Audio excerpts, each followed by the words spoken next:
Crônicas do Amanhecer. Por Feijão, Centro Espírita Allan Kardec de Balneário Gaivota. Balneário Gaivota, 1º de abril de 2026. Em vitória para Milei, Senado da Argentina reduz maioridade penal de 16 para 14 anos. Parte 1.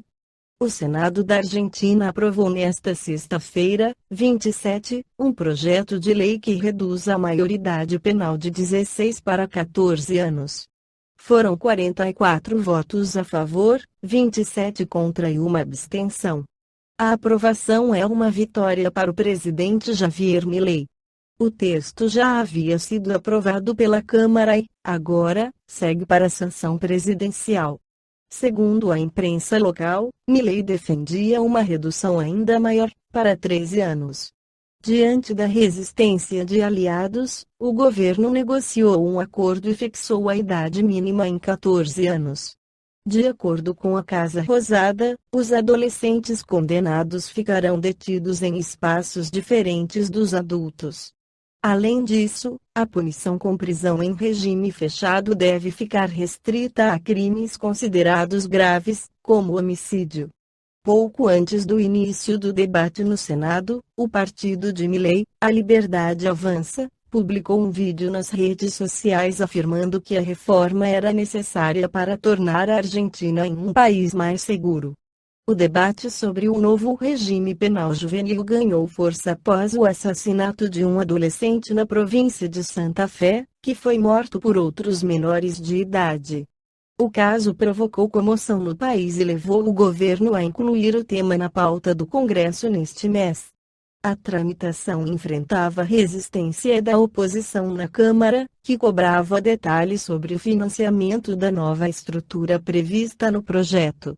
O governo anunciou a liberação de recursos, mas deputados afirmaram que o valor seria insuficiente para custear a implementação do sistema.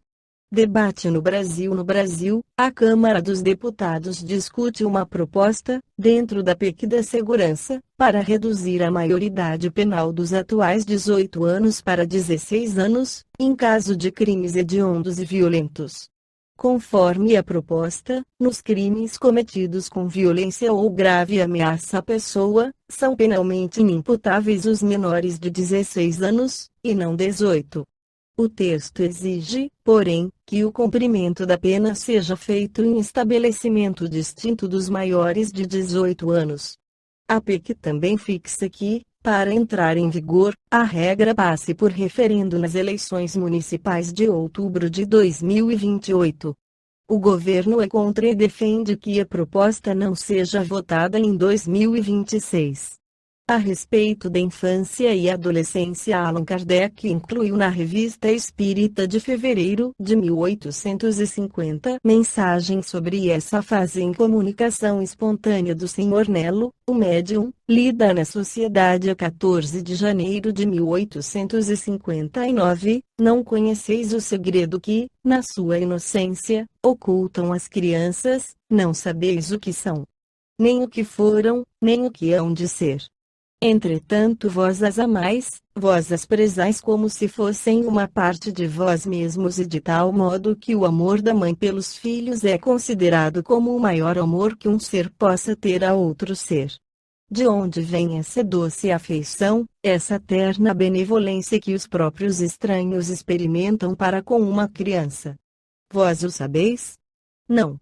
Eis o que vou explicar-vos. As crianças são os seres que Deus envia em novas existências.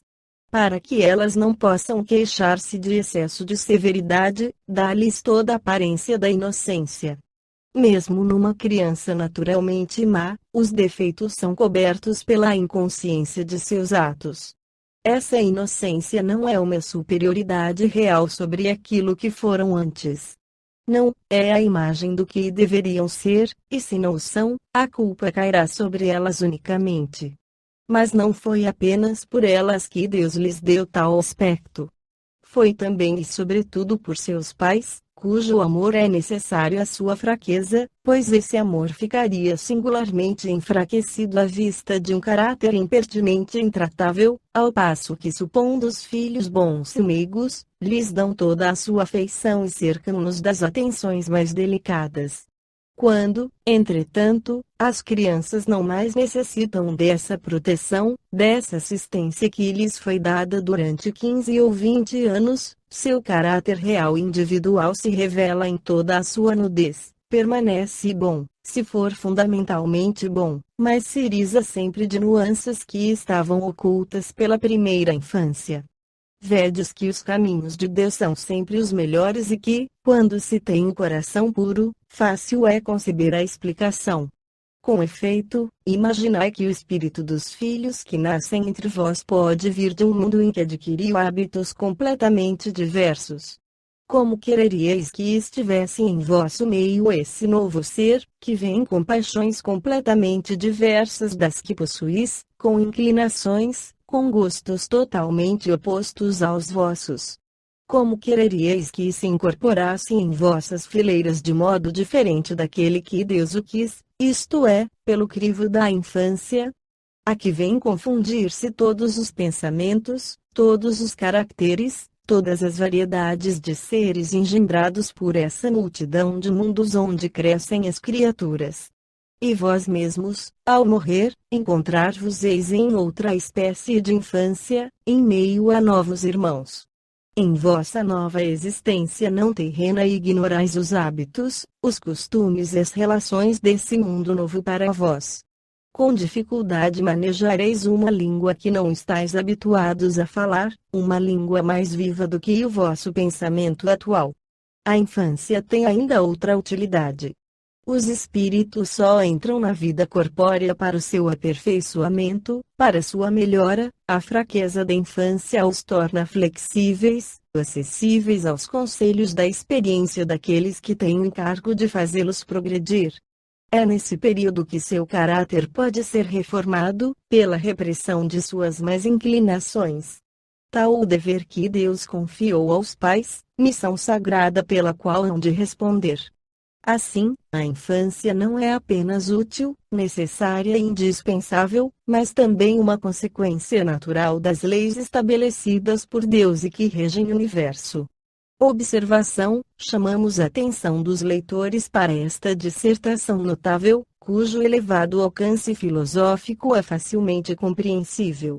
Que há de mais belo, de mais grandioso que esta solidariedade existente entre todos os mundos?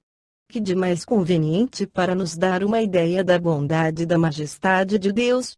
A humanidade cresce por tais pensamentos, ao passo que se rebaixa se a reduzimos às mesquinhas proporções de nossa vida efêmera e de nosso mundo, imperceptível entre os mundos. Esta foi a crônica do amanhecer de 1º de abril de 2026. Por Alfredo Feijão Lopes.